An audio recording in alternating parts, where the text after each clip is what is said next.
This conference will now be recorded.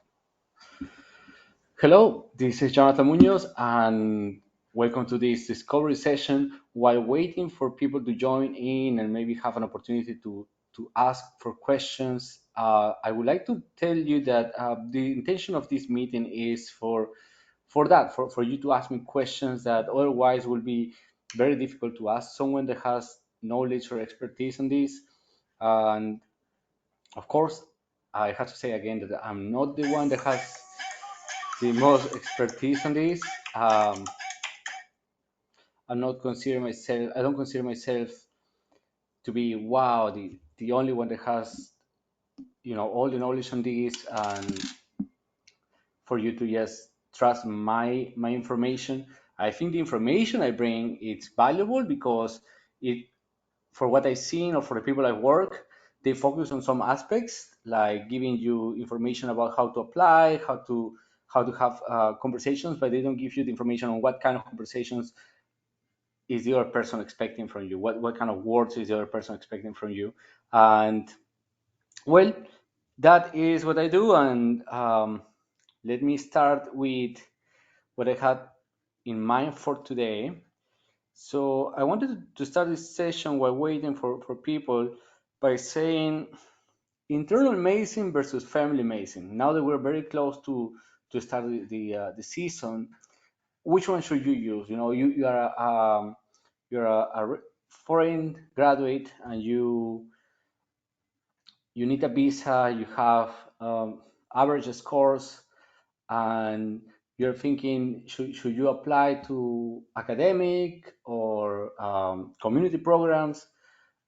What about the fellowship intentions that you have in the future? And I'm not saying this because I think that international medical graduates can only apply to primary care specialties that are considered non-competitive. But I'm saying this because yes, you could apply to all the competitive ones if you want, but those take a little more time and preparation.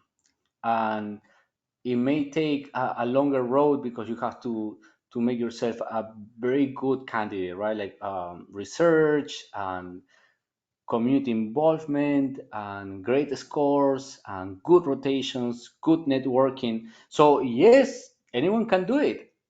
Yeah, I see all these guys that did that is doing plastic surgery, right?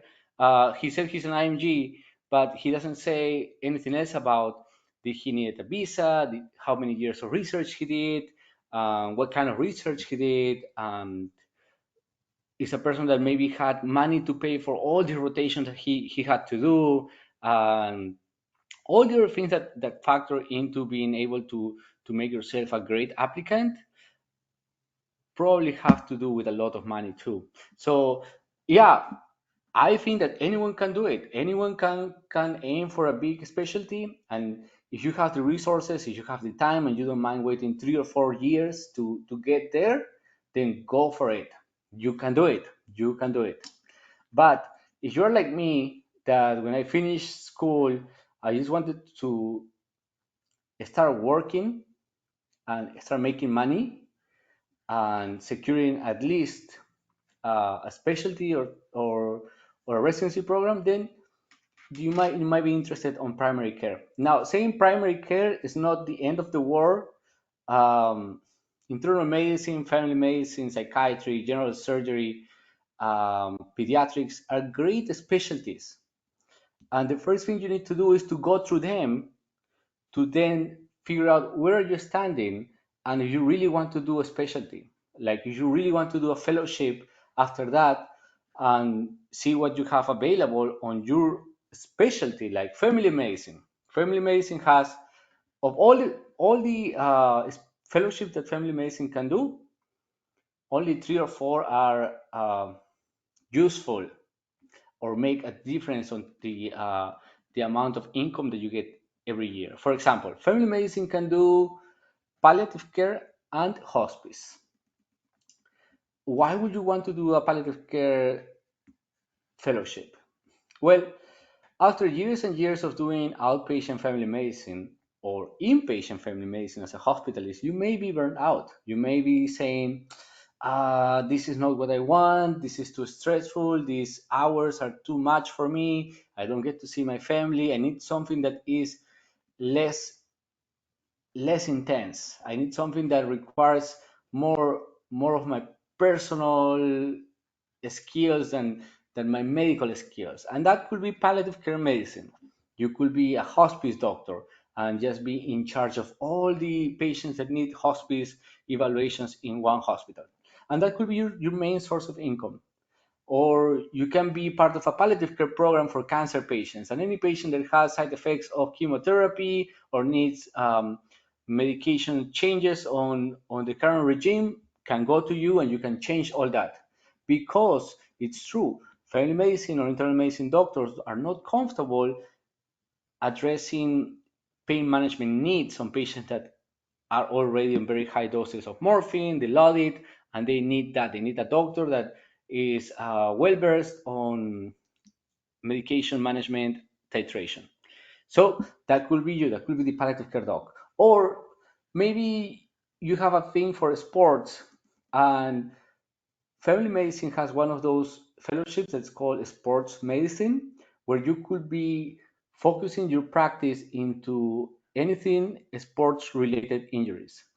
And you could develop a practice just by marketing your skills on diagnosing sport injuries with your ultrasound. And what else? You could be a doctor for the local sports team, and you could be called per diem jobs for big sports team that are in the area. And what is it? What is it in sports medicine? I like the idea of being only sports related. It's certainly a big area of interest for many applicants that go into family medicine do it because it's easier to match into family medicine than to match into orthopedic surgery and then do sports medicine.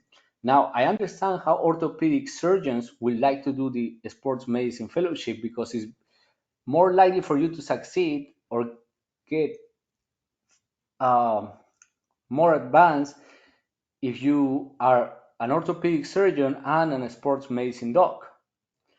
If you're a family medicine doc and become a sports medicine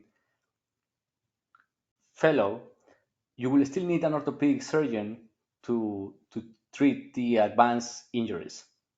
So, does a family medicine doctor compare to a sports medicine doctor in terms of income? They make about the same. If you compare one outpatient only family medicine versus a sports medicine only doctor, they make about the same, 250 to 60 depending on the state, and same amount of work. Sports medicine could be a little less stressful, but that's about it. Okay, and the other one that could be interesting is sleep medicine.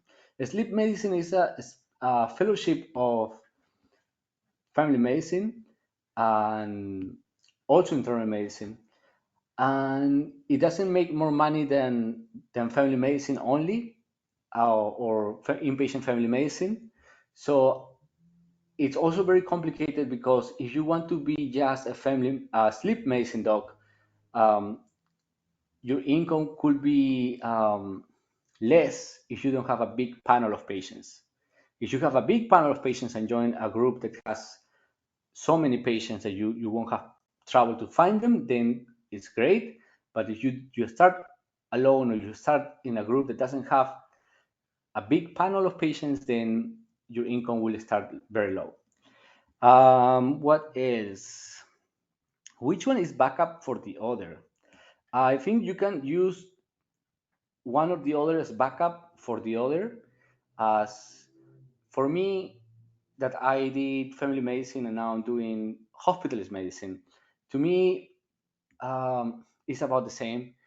I could have done internal medicine and do hospitalist medicine. I wouldn't do something else at this point in time, and I wouldn't do outpatient medicine myself just because outpatient medicine to me is very stressful in the amount of paperwork, in the amount of time that you have to spend with patients.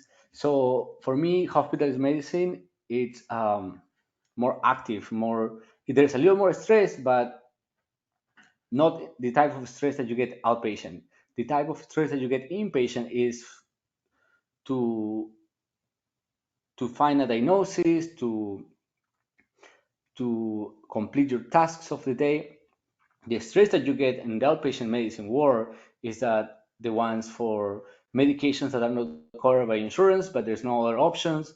Families that have 200 questions for the same. Families that want you to explain the same to 10 people in the family. And that could be, for me personally, was too much. So I will continue with hospitalist medicine. I think you can safely apply to family medicine and internal medicine, and there's a relation between those, so it wouldn't be seen as a red flag on your application. You could apply to all the primary care specialties interchangeably without really affecting your application. But in the same topic, if you apply for example, let's say neurosurgery, or you apply to dermatology, or you apply to radiology, just because it was your dream from early years of medicine, or your family expects you to do something big, and you just want to, I don't know, put 10 applications on 10 different programs for those specialties. I think that could hurt your application, because those are not related, and you're clearly applying big in one specialty and just applying three or five to the other one, just to see what happens. So I would recommend against that, because, to be honest, competitive specialties are competitive for a reason, right? So you have to really see where you're standing and what can you do with what you have at this point. Okay, let's move to the other one. Which one pays more, internal medicine or family medicine? They pay the same. I will say that in those two specialties, the more you work is the more you make, and the smarter you get on practice management, you can make more money. So a family medicine doctor that has a private clinic, private outpatient clinic, can make more than a hospitalist. And even after all the overhead that you have to pay for people that works for you, you could make more. Usually my friends that have private clinics that are not too big, they are netting about 1.3 million. And if you take of that, you take, I don't know, overhead that could be 400, and you have 600,000 um, before taxes. So that's very comfortable. You end up with about 400 on your pockets. But what about a doctor, a family medicine doctor that works for an outpatient clinic that is not his own? Then you're talking about to top, and after 2 or 3 years of practice, you're talking about 300, 350 top with a lot of work. So you don't have an overhead cost, but 350 with a lot of work, and taxes come after that. So you end up with about 120,000 in your pockets after that, if you're good and you have a good accountant. If you're a hospitalist and you work a 7 on, 7 off, you could end up your year with 300,000, out of what 100, 120 after taxes, no overhead cost, because you're working for someone else. And but you have the good thing is that you have the rest of the 7 days to work more if you want, to work extra, to work per diem jobs. And so easily a person that is working super hard, like I did, for example, for my first 2 years, could could go up to 420, 430 without killing yourself, but just being a lot of work. So 420, 430, that gives you leaves you around 150, 160 in your pockets after taxes. So I don't see very many reasons to why to work super hard, now that I think about it and I have all these years of experience working medicine. So I would say, for me, hospitalist medicine is a good combination of lifestyle and medicine practice of medicine.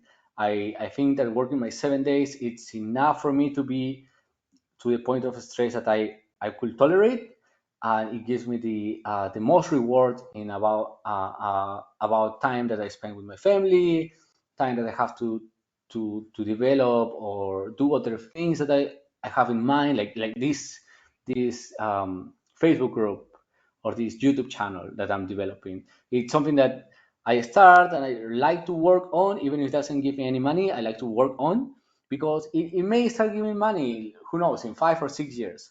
But if you are very busy and you're on call all the time, forget about that. You won't have time to do any other things that you have in mind. So that's why, to me, hospitalist medicine is a top option. Now, academic versus community. Um, I don't know why people are so focused on academic programs. To be honest, if you get your hands or you get to work at a good academic at a good community program, you can take any fellowship. Now, it's not going to be in the most desirable areas or the more advanced fellowship program, but you will get your GI fellowship, you will get your hematology fellowship. Um, so it's more about the networking that you do than the where you're training or where you're doing residency. Yeah, of course, if you do residency at a very prestigious academic center, you will network with those people and you likely get it. But it's not the end of the world if you don't do it in an academic center. You could go to a community program and do as well. I have friends that finish at community programs and they started working hospitals, they started working outpatient medicine, and years later, 2 or 3 years later, after getting some money down, they went into GI, hematology, oncology, rheumatology, and so it is very possible. It's not the end of the world. So um, research programs that you're going to apply to, community programs do have fellowships in-house. And you might be at a good spot if you apply to a community program and get accepted the same year that you're applying because things are getting harder and harder. So why to risk it? Hmm. Okay. Now, section number 2 for today is how many programs to apply to. And the answer to that is, to be honest, for what I've been asking people, even American students apply to 70 to 100 programs. American students that don't need any visas, don't need anything, they apply to 70 to 100 programs if they are coming from average schools, not Ivy League schools, 70 to 8 to 100 programs. Ivy League schools, Americans, they apply to probably 10 programs and they get it. And Americans that graduated at an osteopathic medical school, 70 to 100. Americans that graduated at a foreign medical school, let's say the Caribbean, or other medical schools, but they're American, up to 200 programs. So IMGs, I think, should apply to at least 100 to 150 programs, 200, depending on how bad is your whole application. So yes, they are doing up to 200. I have friends at the place I work. I have friends that apply to only one program. Well, for example, one guy is American, comes from a great medical school in the United States, and he only applied to one program and he got it. But the guy comes from a great medical school, so he has that privilege. He can do that. His advice is not useful for you because his advice is, oh, I thought that you will know this by now. I think every medical student should know this. but it doesn't compare to your situation. He comes from the system already. He comes from the best part of the system, so his advice doesn't apply to us. And I have friends that graduated in the Caribbean that applied to 150 programs, and they didn't get their first option.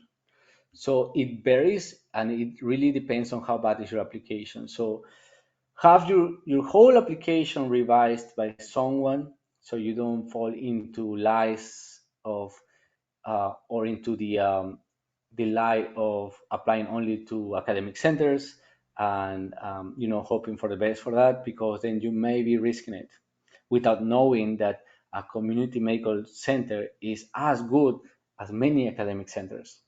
Of course, I'm not comparing UCLA internal medicine to a little rural internal medicine program. Of course not. Um, all right. I'm sorry, guys. I know it's expensive. 150 program sounds very expensive, but you don't want to risk it. You don't want to waste a year. If you have to get money loaned from someone, borrow from someone, get a loan from someone, do it. Do it, because this is a career that will give you that money back fast once you start working. Even during residency, you can pay it off. So if you have to make sacrifices, do it, because if you get in, you are good. All right, next one. What am I getting into if I apply to um, family medicine? What are you getting into? Family medicine at the end of the 3 years can be outpatient or inpatient work. Outpatient is very simple, very low in stress for amount, but it comes with things, right? It comes with the thing of Monday through Friday, 8 to 5. Uh, Patients that have chronic conditions that you have to manage. But of course, at the end of the day, if you don't know how to manage this, or you don't think that this patient is safe, you just send them to the emergency department. You just refer them to all the specialists that you want. So you could just be a very non-involved primary care doctor in family medicine and say, okay, you have cough, then go to see a pulmonologist. Or you could be the involved one that says, okay, let's get this, get this, get this, come back next week, and come back another week to check on you. You could be either or. Um, Overall, I think family medicine is a good starting point if you don't want to really have too much stress, and there's good lifestyle balance in that career. The inpatient aspect of family medicine, like a hospitalist type of work, it's even in in terms of time, it's more permissive. The only problem is that family medicine residents don't like inpatient medicine. For some reason, they don't like inpatient medicine. They think it's too stressful. They think it's not for them. That's why they chose outpatient medicine. So if you get into internal medicine, you are more geared towards inpatient medicine. Therefore, residents that are working on internal medicine, they don't like outpatient medicine as much as they like inpatient medicine. So they rather be hospitalists than be primary care doctors in the outpatient setting. Um, I think the hospitalist branch of medicine, it's a it's a part that many students should look into and see if that is what they really want to do, because to me, it was an eye opener to be able to look at the hospitalists that work at my hospital and say, "Wow, I want to do that." They seem chill. They just use all the specialists in the hospital. They have MRI, CT scans at hand. They get to know what's going on with this patient right away. And when the patient leaves, that's it. There's no more commitment to one patient once a patient is discharged. So maybe that's what you want.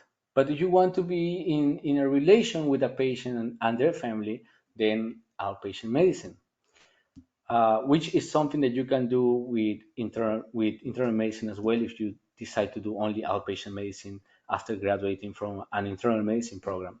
Now, the big thing is, and this is the important thing for you to keep in mind.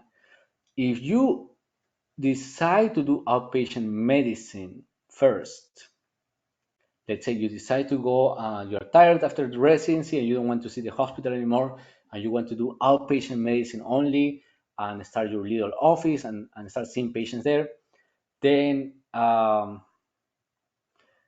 is after 2 or 3 years, it's very difficult to go into inpatient medicine. But if you start with inpatient medicine and after 2 or 3 years you are tired of inpatient medicine and you say, I need something less stressful than this or something different, I'm going to explore outpatient medicine, it may be a little more difficult to go back.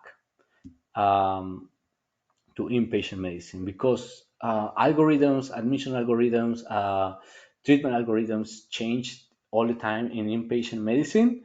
That for someone to transition from outpatient to inpatient may be a little difficult and add to that initial frustration, initial uncertainty. So that's why many people don't do it. So think about it. That's all I can say. I Next one. Um, when we talk about can I apply to dermatology, radiology, ENT, neurosurgery, you can, but as I mentioned, it may take longer and it may be a waste of years.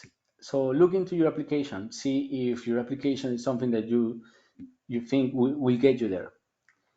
Maybe look at that guy of plastic surgery. Send him an email and ask him how he did it. He probably had a visa. He didn't need a visa. He probably had 300 big research papers and a lot of good rotations at the center, which are hard to get. So next one, do I need interview preparation? I think yes. Everyone that's international needs interview preparation, and the main reason is if you look at the videos I posted on the Facebook group, when I talk about all these things, all these talks about community engagement, treatment of the vulnerable populations, volunteering work, it's because primary care is all about that.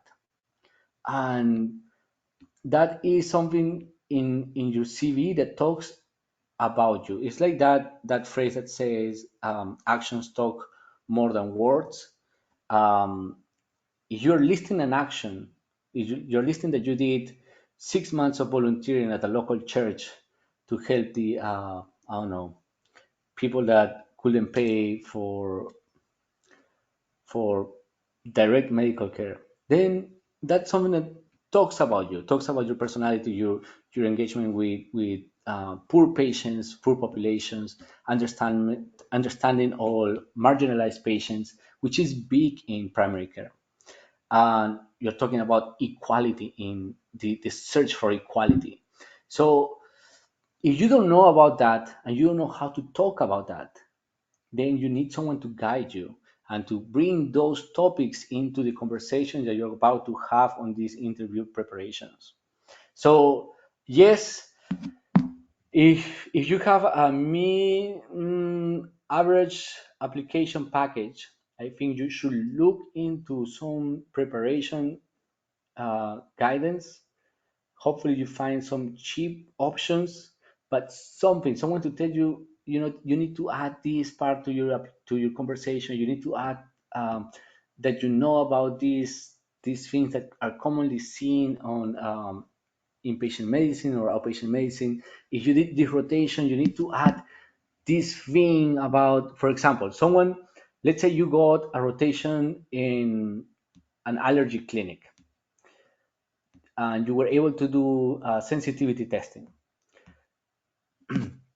If all you did when they asked you why did you do an allergy observership, you're not going to say that that was the only observership that you could get your hands on, or that was the only thing that was available for you for the money that was the cheapest rotation, you're not going to say that because that's not, of course, that's going to be terrible. But if you say because um, allergies and medication side effects are a big interest of mine, and I learned how to do sensitivity tests, and I learned how to evaluate the I don't know, nasal mucosa looking for allergies. Do you think that is relevant? Do you think that is something that impresses a primary care doctor? No, no, because primary care doctors don't do allergy tests. After years and years and years, we have um, realized that allergy tests are useless. And if you're a primary care doctor and you don't know how to look into the nasal mucosa and identify changes consistent with chronic allergies, then you're not ready to start practice. So, what is important about a rotation and observership in allergy is if you tell me that, for example, I did this rotation in an allergy clinic because I consider important to learn how to identify a true allergic reaction to a medication versus a side effect of it. Because in my years as a practitioner or my medical school years, I've seen that many patients come to the come to the hospital with a list of 10 or 15 allergies to almost all the antibiotics that we have available, making it very difficult for us to identify what can we use to treat them. That will be an impressive statement. Why? Because it is a common problem that we have, and we don't have an answer for that right now. Many times in the hospital, we have to ask the allergologist, hey, how do we identify if this is a true allergy? And many times the answer is give the medication. If they develop an allergy or they get into anaphylaxis, you can treat it in there. You're in a hospital. So many times we just go ahead and start the conversation. Okay, what do you have? What happens when you take ceftriaxone? And they say, oh, I get stomach cramps. That's not an allergy. You need ceftriaxone right now for your sepsis UTI. Okay, so give it, and they don't develop any allergies. So that will be the way I will recommend you to focus your answers about your allergy rotation, for example. Um, so see, hopefully you see that that is the way to create an impression on these interviews. Okay. Next, oh, the last part was to see if someone that will attend will have a question or not. But today there's no one here, and I don't know if this is because I posted the link in the YouTube group. I'm honest with you guys. I would like more people to subscribe into the YouTube group because, as I said, I'm not charging anything for these free videos, and I think the information I bring is valuable, but I would like the reciprocity, right? I would like you to not only watch the videos but subscribe, but I can't force you. And so I thought that if I posted this information on the YouTube video associated to the YouTube video, people will have to be forced to go into the channel and then subscribe. It didn't work like that, but anyways, I'm not gonna change that.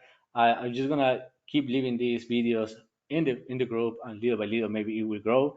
But hopefully, you, from the bottom of my heart, if this information is useful for you, I will be very happy that maybe in 3 or 4 years we meet at a conference and you tell me, "Hey, I saw your videos 4 years ago, man. Thank you. These these pieces of information make a difference." So hopefully that's the case. And oh, seek if you can seek or look for proper guidance to it. I'm honest with that.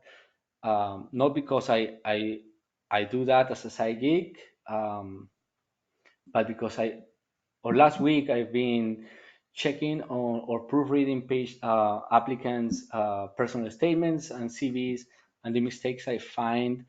are big and could make a difference if you have this revived someone that knows the how this process goes. Um, for me, I think I reach capacity on how many students or applicants I can coach.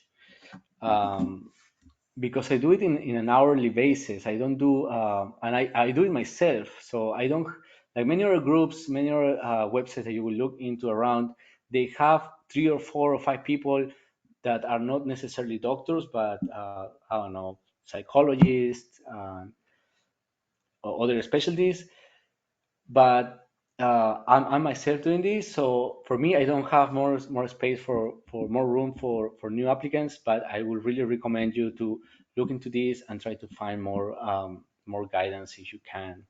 I don't think that discussing this one on one with another friend that's applying it's enough. I think that you have to incorporate the recommendations I gave on the Facebook group to your conversation and read about it because there's no way for anyone to really have a discussion about a topic or incorporate lines into your conversation if you don't read about the topic. So read about social determinants of health. Why is this important? Read about health inequalities. Read about global health. Read about sports medicine. What's this? And then you can have that conversation. But read about it.